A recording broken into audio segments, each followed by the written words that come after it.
Friends, இன்றைக்கி நம்ம வீட்டில் வந்து பீஃப் கிரேவி தாங்க செய்ய போகிறோம். அதுக்கு நான் வந்து 1 கிலோ பீஃப் எடுத்துருக்கேங்க. இப்போ நம்ம அடுப்பில் குக்கரை வச்சு அடுப்பு ஆன் பண்ணிக்கலாங்க. ஒரு 3 டேபிள் ஸ்பூன் ஆயில் ஆட் பண்ணியிருக்கிறேன். நான் 3 டேபிள் ஸ்பூன் ஆயில் ஆட் பண்ணிக்கலாம். ஆயில் ஆட் பண்ணிவிட்டு அப்புறம் வந்து நான் புதினா கொத்தமல்லியெல்லாம் அளவுக்கு எடுத்து வச்சுட்டேன். இப்போ வந்து இந்த பட்டை, கிராம்பு, ஏலக்காய்லாம் எடுத்து வச்சுட்டு தேவையான அளவுக்கு போட்டால் 2 வெங்காயம், 2 தக்காளி, அப்புறம் வந்து மிளகுத்தூள், மட்டன் மசாலா, சிக்கன் மசாலா, கரம் மசாலாலாம் போட்டு மிக்ஸியில் அரைச்சி வச்சுக்கோங்க. எடுத்து நம்ம எண்ணெய், பட்டை, கிராம்பு போட்டு நல்லா நம்ம வதக்கிக்கலாம். நல்லா சுண்டாக வதக்கிக்கலாங்க. அதுவே கொஞ்சம் கிரேவி மட்டும்னா வந்து அரைச்சி வச்சுருக்கோம். இந்த இவ்வளோ தான் வதக்கினாலும் இந்த வெங்காயம் தக்காளி வந்து சாப்பிடும்போது வரும். அதனால வந்து அரைச்சி விட்டுக்கிட்டோம். அப்படி நல்லா திக்காகவும் இருக்கும் கிரேவி. அரைச்சி விட்டுட்டோம். 1 ஸ்பூன் வந்து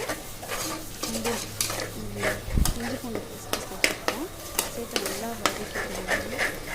வதக்கி விட்டு அதுக்கப்புறம் நான் கறி எடுத்து ஆட் பண்ணிட்டேன்னா கறி ஆட் பண்ணி முடிச்சு சேர்வா வந்து அது இறங்குற மாதிரி வந்து நம்ம வதக்கி விட்டுக்கலாங்க. நல்லா கறி வந்து அதுக்கூட நல்லா ஆட் பண்ணிவிட்டு கலந்து விட்டுக்கலாம். நல்லா கலந்து விட்டுட்டு அதுக்கப்புறம் அதில் வந்து புதினா கொத்தமல்லி வந்து ஆட் பண்ணிக்கலாங்க. ஏன்னா வந்து அது குக்கரில் விட்டு விசில் விடணும், நல்லா வந்து வாசனையாக இருக்கும். அதனால புதினா கொத்தமல்லி இப்போயே ஆட் பண்ணிக்கிறேன் நான் கொஞ்சம். அப்புறம் குக்கரில் போட்டு குக்கரை விசில் வர வச்சுருவாங்க.